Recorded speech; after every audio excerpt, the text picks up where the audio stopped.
Gua masuk tinggal berdua tuh, gua sama Davi. Set, gua ke toilet. Lu bayangin sih kagetnya gimana? Masuk toilet ada orang terkapar, lungkup gitu di dalam bilik toilet dengan pintu terbuka. Siswa tidak bisa sekolah. Selain siswanya bro, itu lebih horor menurut gua. Gaji honorer, Gaji honorer. guru honorer, Guru honorer P3K juga itu masuk sekarang situ tuh. horor bro. Iya sih. 2026 kurs dolar 18.000 ya, Ya, gitu. Gaji 300.000 sebulan. sebulan. Kayak astagfirullahaladzim, kok bisa begini ya tata laksananya ya. Dengan sekompleks itu persoalan ya, pendidikan ya, yang gue optimis meyakini bahwa kalau niat baik pemerintahnya ini fokus di guru, di kesejahteraan guru, bisa bang. Bisa. Tapi DPR itu hari ini kan selalu membicarakan satu nama ya. Gitu. Itu oke apa enggak? Top score. Oh, Mr. Top Score. Mr. Top score. Dia punya ini enggak? Political will soal itu enggak? Soal kesejahteraan guru itu enggak? Insya Allah pasti. Insya Allah ya. Pasti. Dia mungkin punya cara lain dengan senyap untuk kemudian gimana caranya nih gitu loh. Ada guru.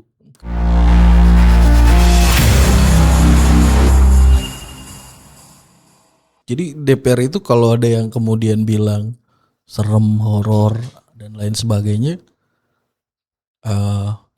pengalaman pribadi gua sendiri ya di DPR itu, ya banyak juga sih yang bikin anjir merinding lagi, gitu.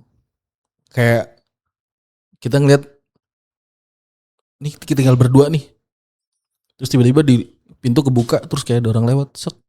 Kita berdua yakin ada orang lewat. Biasanya Pamdal minta apa, bang bagi air minum ya di dalam, di pantry gitu. Oh, Pamdal. Biasanya. Tapi kalau Pamdal biasanya ngetuk izin. Gitu kan. Bang gue bagi air minum ya. Iya gitu. Apapun gitu loh. Karena Pamdal yang selalu mastiin masih ada orang atau enggak gitu. Dan Pamdal paling tahu lah press room nih enggak dikunci. Dikuncinya paling nanti dulu ada OB-nya si Udin. Nah, dia tidur situ kan. Gitu. Nah di satu malam lagi, ya itu ada orang meninggal itu. Dan jadi gue datang sekitar jam 2-an gitu lah, mau jam 2. Enggak, gue masih di DPR nih. Gue datang kan sore. Press room posisinya masih di Nusantara 3. Nah ya udah normal aja, normal. Dulu press room kan enak kan, wifi kenceng apa. Enak lah kerja di situ ya. Enak. Aku akuin press room yang paling memanjakan wartawan Nusantara 3 itu. Nusantara 3. Karena memang di Nusantara 3 itu lift turun naiknya itu pas di gedungnya pimpinan. Betul. Anak-anak mau dapat pernyataan pimpinan tinggal nunggu. Doorstop gampang. Kelihatan kan. Sangat. Mereka keluar dan mereka datang kelihatan. Betul. Sekarang dipindahin ke Nusantara 2. Nusantara 2 itu pimpinan jauh, nggak bisa kelihatan lagi. Anggota juga Nusantara 1. Ya. Gitu kan. Pimpinan juga Nusantara 3. Nah dulu tuh tengah-tengahnya kan Nusantara 3 tuh. Karena yang di Nusantara ujung tuh enak tuh kebagian. MPR atau apa semuanya kan kalau pimpinannya kan tetap di Nusantara 3 itu kan. Terus dipindahin. Nah yang paling enak juga toiletnya kan di sebelah. Ya. Jadi kalau press room langsung masuk toilet itu kan. Di situ Tan. Kaget gua mau masuk toilet. Itu kapan? Tahun berapa? Bulan berapa? Sebelum Bu Puan ya. Sebelum apa? Sebelum pimpinannya Bu Puan, ketua DPR-nya. Bambang Susatyo. Masih Bambang Susatyo. Berarti di bawah 2019. Iya. Pokoknya ketua press roomnya waktu itu sebelum teman kita Marlen. Masih Doni kalau gak salah. Gitu. Habis Doni kan Marlen. Gimana coba ceritain Mak? Jadi ini posisi udah jam 1 mau jam 2 gitu lah. Nah gua sama Davi itu paling sering tuh berlama-lama di situ nonton film. Selesai ngerjain berita kita tuh masih nonton, masih ngobrol.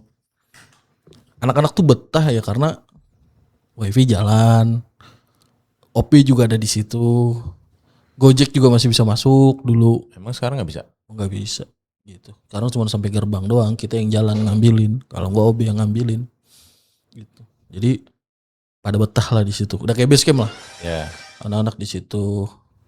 Nah, terus gua masuk tinggal berdua tuh, gua sama Davi. Set. Gua ke toilet. Lu bayangin sih kagetnya gimana? Masuk toilet ada orang terkapar. Telungkup gitu. Di dalam bilik toilet dengan pintu terbuka. Kaget gua. Maksudnya toilet tempat itu kan? Iya. Kamar kecil.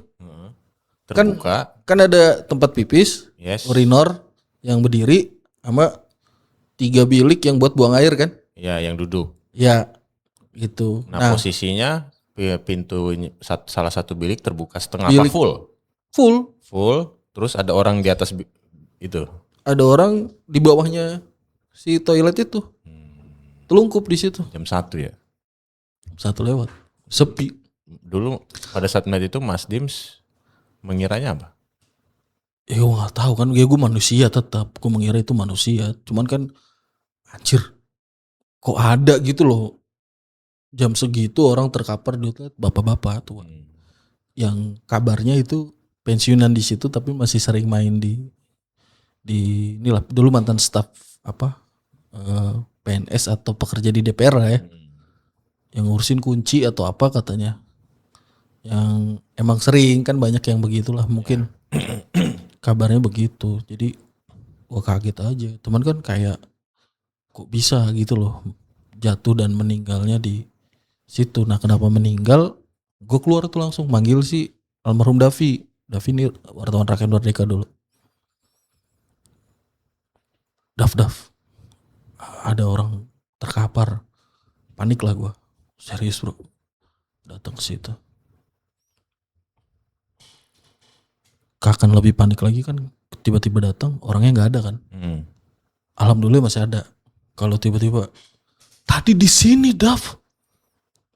Agak film banget ya kayak gitu kan. Benar itu agak kayaknya ada sutradaranya deh gitu kan. Gitu. Tapi masih ada gitu.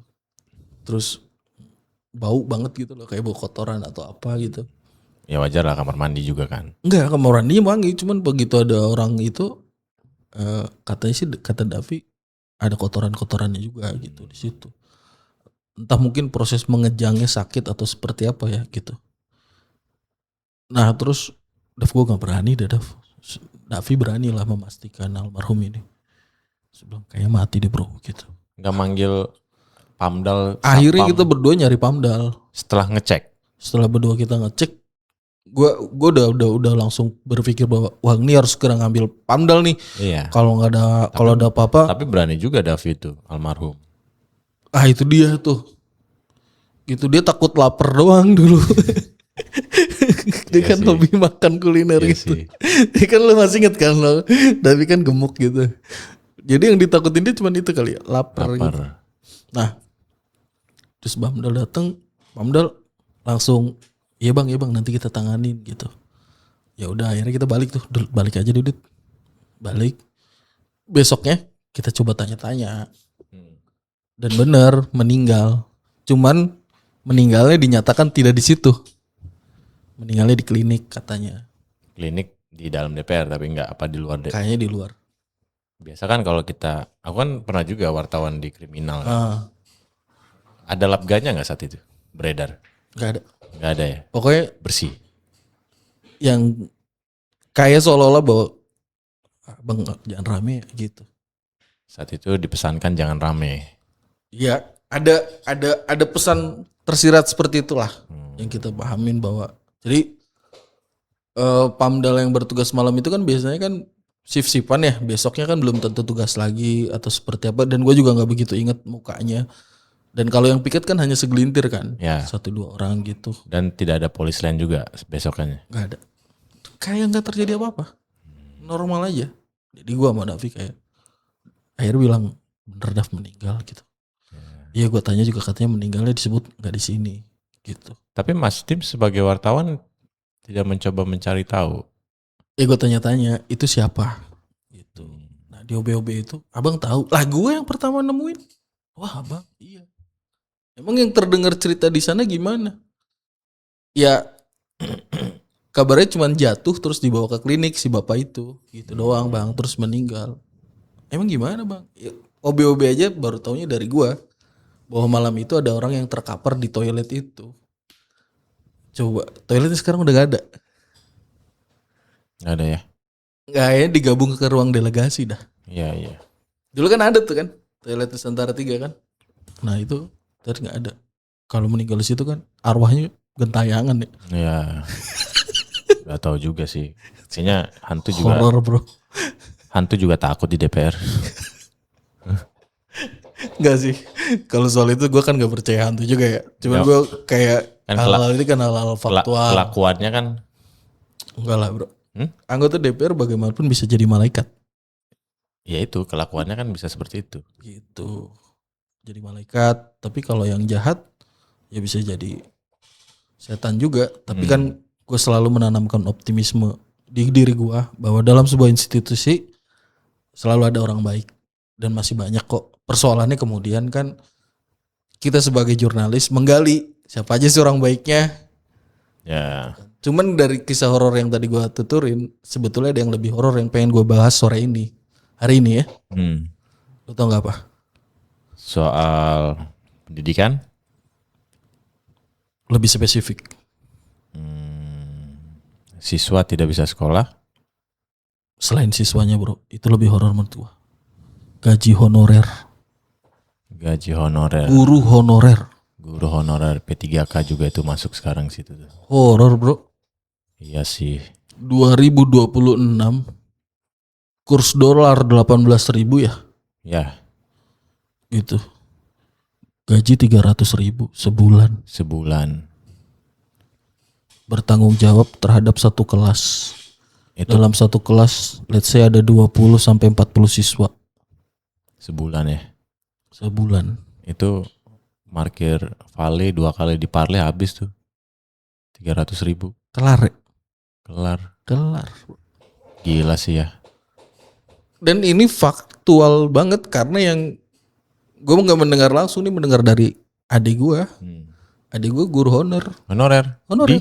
Di Indramayu. Indramayu. Dia ngajar. Dulu dia ngajar sekolah swasta. Ya cukup elit lah swastanya. Masih oke. Masih UMR lah. Depok gitu ya. Terus karena suaminya pindah kerja ke Indramayu, ya dia masih ngajar. Akhirnya dia ketemulah sekolah swasta gitu loh. Dia ngajar di situ. Tanya, gue manggil adik gue kan Nok gitu. Nok berapa gaji? 300.000. Dan bahkan aku dengar juga kadang dibayarkannya itu bisa 3 bulan, 6 bulan. Delay brother.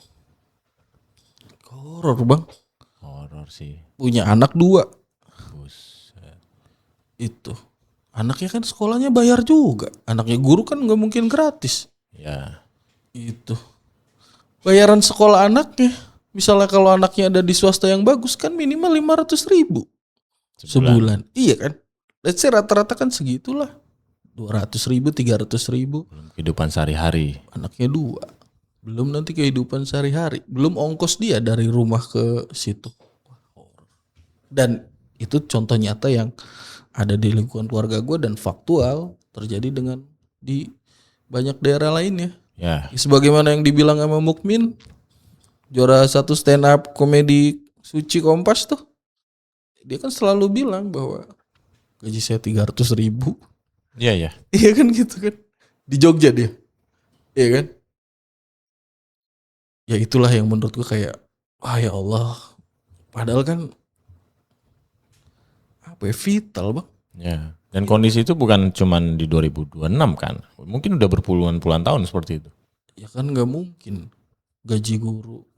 Tadi dulu berapa? Waduh saya dulu gajinya waktu Pak Jokowi di sekolah A 2.500.000. Sekarang presidennya Pak Prabowo jadi 250.000.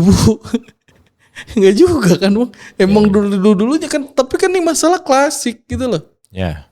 Masalah yang sudah di hadapan mata, sudah terjadi. Dan gua sih kayak astagfirullahaladzim, kok bisa begini ya tata laksananya ya. Dengan sekompleks itu persoalan ya, pendidikan ya. Yang gua optimis meyakini bahwa kalau niat baik pemerintahnya ini fokus di guru, di kesejahteraan guru, bisa Bang. Bisa. Tapi daripada berlama-lama kita juga harus cek nih yang di DPR, yang concern lah, yang sering berbicara soal kesejahteraan guru itu. Setuju. Dari 560 ya, dengan perbedaan komisi dan sebagainya, pasti adalah yang harus concern dia di situ. Karena kan masing-masing komisi kan beda-beda mitranya kan. Tapi sebelum ke situ, Mas Dims melihat yang concern ini sebatas gimmick atau beneran gak sih? Karena kan kayaknya tahunan deh. Kalau gua sih husnudzon ya, nggak mau gitu, berharap aja bahwa saya yakin lah kalau masih punya hati nurani, dan yakin banget saya bahwa setiap anggota dewan yang kemudian mengetahui persoalan ini, pun itu bukan di Komisi 10 ya yang mengurusi soal perguruan ini, di dapilnya terus ada curhat guru honorer, pasti sedih juga. Pasti dia akan memperjuangkan kan. Entah caranya lewat gimana kan, setidaknya kemudian dia berpikir persoalan sistemik ini selesai. Tapi sebelum kita mendalam, kita kemarin satu-satu Tan. Ya kan? Tegar ini dah. Tebakan garing ini. Kita satu-satu. Lo ada lagi enggak? Gue yakin lo ada lagi, lo ada persiapan. Udah persiapan sih. Ini harusnya Mas Dims tidak akan bisa tebak. Kali ini gue udah latihan banyak. Gue udah baca jok bapak-bapak. Bapak-bapaknya ada di kota apa kabupaten? Ini jok bapak-bapak di desa. Oh gitu. Yoi. Gue cek, silakan. Nih ya. Anggota DPR yang paling banyak duitnya. Ya rata-rata kan banyak. Paling. Ya. Paling ya. Tapi kayaknya bukan berdasar LHKPN deh kayaknya. Pasti. Di luar konteks LHKPN. Anggota DPR. Orang lama, orang baru? Cluenya? Orang lama. Orang lama. Merah, biru, kuning, putih. Warnanya pasti udah mengerucut kalau itu. Tapi aku sebut dia dari partai sisi nasionalis. Clue yang tidak membantu. Kan ada Gerindra, ada Nasdem, Demokrat. Cluenya gak bantu. Kalau warna jelas dong, langsung mengerucut. Berarti banyak duit, untungnya banyak ini orang. Kemarin kita partai gue masih sanggup tuh ngomongin, tapi ini udah ngomong anggota ya, 560 anggota. Yeah. Oke. Said Abdullah. Ketua Banggar, kaya sih. Kaya kan. Anaknya beliau aja kan LKB ini gede. Gede banget. Wih gokil. Tapi salah. Hampir. Banyak juga pengusaha kan anggota DPR yang kaya raya. Ada tuh yang kemarin gue baca paling kaya tuh berdasar LKPN. Lupa lagi. Dari Gerindra. Gerindra apa Demokrat? Demokrat ya? Ada ya? Ya. Lupa gue. Gue gak tahu dah siapa. Cuan Maharani. Cuan guys. Puan bos. Puan.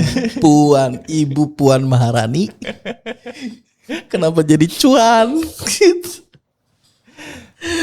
Aduh, ini bapak-bapak kecamatan. Jadi kalau dia cuan untung terus ya, untung banyak terus. Duitnya. Ya, makanya kan dia jadi ketua. Ya, cuan nih gitu. Gen Z sih, cuan gak nih gitu. Oh iya. Oke. Kalau lu tadi ngomong yang cuan, gue punya. Apa? Ini dekat dengan kehidupan kita sehari-hari sebelum ada era kita minum dari dispenser. Jadi anggota DPR ini anggota yang dikenal selalu menampung air. Menampung air. Menampung air. Air minum lagi. Berarti dapilnya dari kepulauan. Kepulauan. Hah? Perkotaan. Cluenya itu. Air terlalu umum ya. Itu tadi aja paling kaya. Iya kan Umum, bos. mengerucut. Clue lagi nih. Ya, cluenya apa? Biru. Biru di situ ada Demokrat, Nasdem, PAN. Paling air. Paling basah gitu. Basah terus. Basah ya. Iya. Kalau Demokrat itu Ibas bukan? Salah. Oke, kita coba PAN-nya. PAN-nya siapa ya? Paling basah. PAN. Partai Jaksel? Yakuya. Salah. Oh iya, Nasdem ya. Nasdem biru kan? Yang basah Victor Leskodat. Salah. Dia dikenal sebagai penampung air. Ya kalau bakso udah pasti. Nyerah? Teko Patrio. Kan Teko menampung air untuk minum. Iya sih.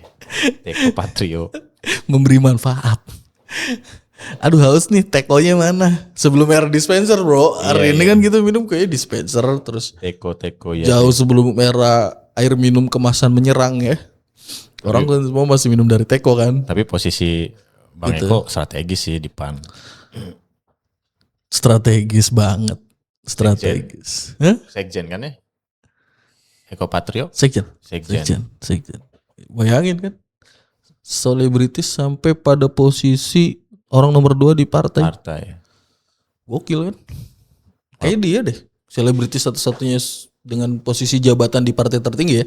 Hari ini ya. Tapi memang di PAN banyak artis. Iya makanya kan? dulu PAN itu kan sempat dapat julukan partai artis nasional kan. Yang dari sebelumnya pada saat awal-awal pendiriannya itu dijuluki Partai Akademisi Nasional. Banyak banget akademisi di situ. Yes. Begitu era Pak Sutrisno Bachir, dia tahu bagaimana meng-crawling elektoral buat partainya dan masyarakat ini juga cukup masih masih seneng artis lah gitu loh. Akhirnya di-crawling lah artis-artis itu kan. Ingat banget itu yang pertama kali mentoring artis-artis PAN itu Bima Arya Sugiarto. Ya. Mantan wali kota Bogor yang sekarang jadi Mendagri ya. Mendagri. Iya. Iya sih. Itu dulu carta politika awal-awal deh. Sebelum Yunarto ya. Yunarto udah ada di situ. Tapi waktu itu center of attention-nya ada di Mas Bima itu. Bima. Sukses aja ya. Sukses. Menggait Karirnya naik artis. terus ya. Ya wali kota, Mendagri. Dia eksekutif ya. Dia gak pernah di legislatif ya. Kayaknya gak pernah deh. Iya. Gitu. Padahal menurutku ya politik itu pertempuran terberatnya di legislatif sih. Legislatif ya. Iya. Kayak udah absal lah gitu loh. Oke, karena di DPR itu ya emang dari Sabang sampai Merauke. Satu Nyari itu. apa aja di Republik ini ada di situ. Ada. Kalau di kementerian belum tentu ada. Iya. Belum tentu. Ini mau nyari ular Semua ada. sampai Malaikat ada ibaratnya kan gitu kan. Ada. ada. Ulama banyak. Polisi ada. Ada. Jaksa ada. Pengusaha melimpah. Aktivis juga standby. Mantan narapidana? Kita harus cek itu. Kayak gitu. Karena aturannya kan dulu napi gak boleh nyalek ya. Ya, Gitu. Banyak. banyak yang ditahan KPK juga banyak. The face of democracy. Yes. Apa aja di situ kan. Di situ. Makanya kan dari awal kita percaya bahwa kalau kita memaknai segala sesuatunya positif, ya tentu positif. Dan kita berharap konten kita ini kan jadi positif, edukasinya kan. Dan kita kembali lagi tadi ngomong bahwa butuh publik untuk tahu, terutama teman-teman rekan-rekan kita ya, saudara-saudara kita Ya. yang benar-benar berjuang di garis pendidikan, terutama guru. Itu kan dia bener-bener stranjel banget gitu loh. Satu sisi dia harus punya tanggung jawab mendidik anak-anak ini bisa baca, bisa berhitung, mengenal IPA, mengenal IPS dan sebagainya. Tapi satu sisi juga dia harus berjuang dengan penghidupan Ya, dia dan keluarganya gitu. dapur lah. Iya normal bos. Normal lah. Listrik harus dibayar, token. Beras harus dibeli. 300.000 ya. Iya kuota harus dia dapetin. 300.000. Sadis sih. Horor bos. Tapi minimal di anggota DPR ini ya kita cek lah siapa yang bersuara, minimal itu dulu deh. Iya, tapi kita cek versi AI ya. Yoi. Namanya kan kita kalau yang nonton episode 1 ya, kita udah disclaimer. Konten ini menggabungkan apa yang AI sebut dan Verifikasi. verifikasi teman-teman di lapangan. Yes. AI itu menyebut 8 anggota DPR RI 2024-2029 yang dikenal aktif mengawal isu guru honorer dan ASN P3K. AI pinter nih nggak mau salah. Jadi dia mengklaster lagi khususnya di Komisi 10. Komisi yang membidangi pendidikan, kebudayaan, riset, pemuda, olahraga, perpustakaan dan statistik. BPS juga di situ ya. BPS di situ, Perpusnas di situ, Perpusnas juga di situ. BPP juga di situ. BPP apa? Badan Pembinaan Ideologi Pancasila. Enggak, itu sekarang udah di 13. Masa sih? Iya. BPIP. BPIP ya, Badan Pembinaan Ideologi Pancasila, BPIP. 13. Komisi baru. Lanjut. Nah, AI itu menyebut ada Ketua Komisi 10 dari fraksi Golkar, Ibu Hetipa Syafyudin. Beliau dari daerah pemilihan Kalimantan Timur. Ya, Ibu Heptiva Valid lah ya. valid. Karena jejak pemberitaannya banyak. Dia membicarakan soal guru dan P3K.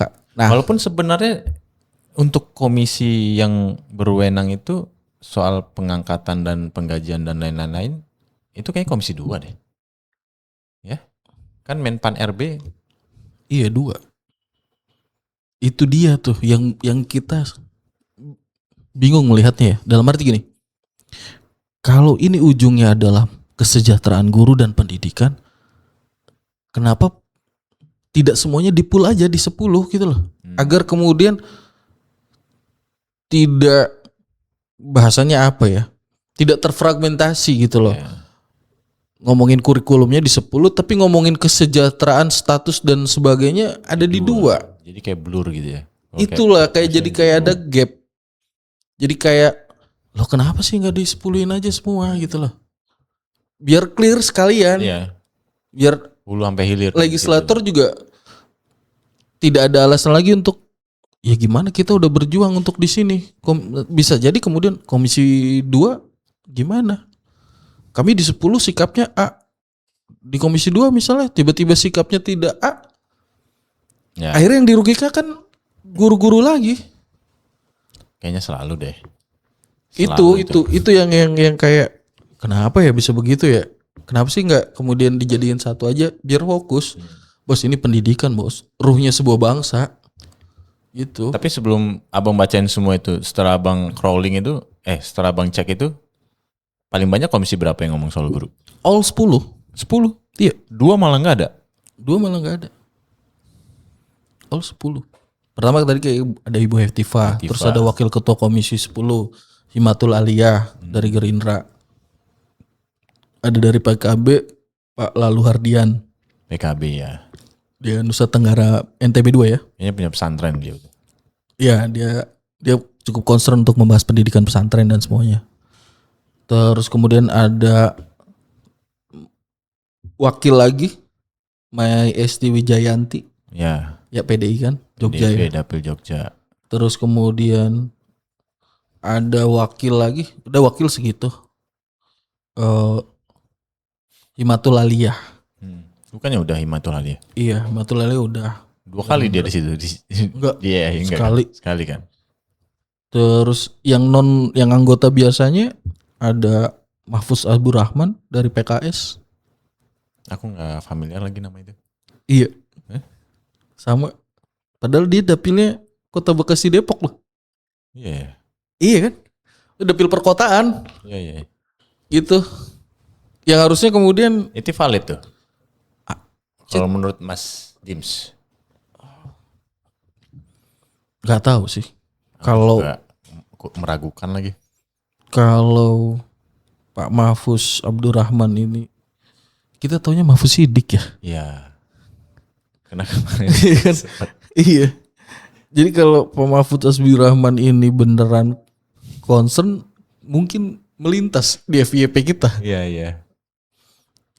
Padahal kota Bekasi dan Depok itu dalam setiap tahun ya, terutama untuk kasus persoalan penerimaan siswa di SMP atau SMA negeri atau SD, itu ribut terus. Ya.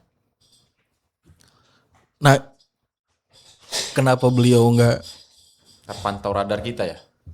nggak viral ya maksudnya? Kalau dia emang fokus ngomongin itu di Komisi Pendidikan, Mungkin murni advokasi. Tapi kan AI mengambilnya dari pemberitaan ya. pemberitaan kan. Bisa juga sih. Terus ada Dokter Sofyantan, Sofiantan, Sumut Wabendum 1. BDP. Wabendum ya. Dokter ya beliau ya? Dok, aku nggak tahu sih. Tapi aku dengar beliau punya kampus tuh di Sumatera. Emang orang pendidikan ya. Kalau banyak bukan pendidikan ya pengusaha Pendiri pendidikan. Yayasan Sultan Iskandar Muda juga. Emang konsisten di garis pendidikan kayaknya. Ya. Beliau berapa periode sih? Kayaknya udah lama kan. banget beliau. Senior kan? Tapi Pak Sofiantan ini termasuk orang yang jarang juga loh ngomong di publik. Iya. Iya, pernah nggak Mas Dims? Jarang, tapi namanya familiar. Kalau aku sangat familiar. Aku yang ibaratnya Tapi jarang liputan PDIP ya. tidak dalam isu guru. P3K beberapa kali aku pernah dengar beliau ngomong soal itu, Pak Sofiantan. Dan gue baru tahu bahwa ternyata beliau ternyata orang yang emang lama bergelut di pendidikan juga gitu kan. Senior juga di urusan Ya. yayasan-yayasan pendidikan itu. Terus ada lagi orang Golkar, Pak Ferdiansah. Wah ini legend ini. Legend Banten ya? Ferdiansah itu Garut, Tasikmalaya, kota Tasikmalaya. Jabar 11. Dia dedengkot 10 itu. Berapa ini ya? Iya, Udah berapa periode? 5. makanya. 25 tahun bos. Ngantor. 25 tahun jadi anggota DPR dan di komisi yang sama. Iya. Iya. Gokil juga ya beliau ya. Gokil sih. Cuman kayaknya gak pernah jadi pimpinan gitu ya. Kayaknya enggak ya. Wakil kayak apa kayak. Di masa lalu juga gak pernah Mas.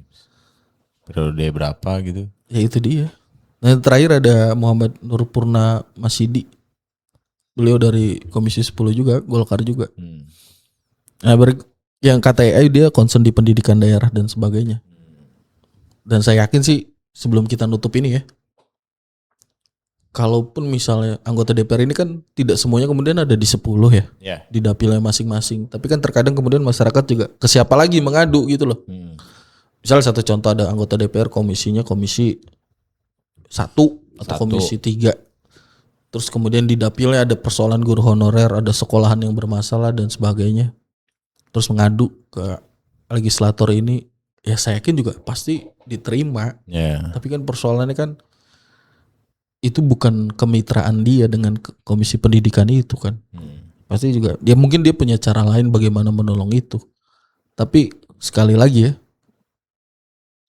ya jahat banget sih kalau guru terus diginiin. Yes. Gue setuju sih Mas. Asli. Tapi di luar 8 tadi Mas Dims ada preferensi nggak anggota DPR yang menyuarakan soal guru itu? Kang Boni sejarawan Boni Triana PDIP 10 kan? Dapil Banten 10. Ya 10. kemarin sempat viral dia itu.